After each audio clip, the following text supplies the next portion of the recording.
Have you ever wondered why your raincoat keeps you dry, but a paper towel soaks up a spill? Or why a bridge is made of steel and not cardboard?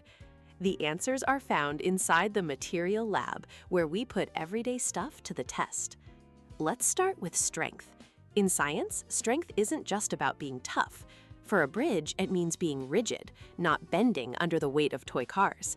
Steel is perfect for this. It's why we build skyscrapers with it. Cardboard is surprisingly strong for its weight, but it has a secret weakness: water. Get it wet, and it loses its power. But not everything needs to be rigid.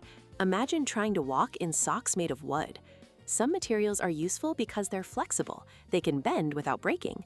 Think of a rubber band. When you stretch it, it wants to snap back. That springiness is called elasticity. This property gives us everything from comfy clothes to garden hoses. Next is the waterproofing challenge. Is a material absorbent, soaking up water like a sponge? Or is it waterproof, like plastic, which is exactly what you want for an umbrella? To be a real scientist, though, your tests must be fair. If you're comparing two papers to see which is stronger, you must treat them exactly the same. Use the same size paper and the same weights. Otherwise, your results won't be true. This rule is what separates guessing from science. And this all matters because testing materials keeps us safe.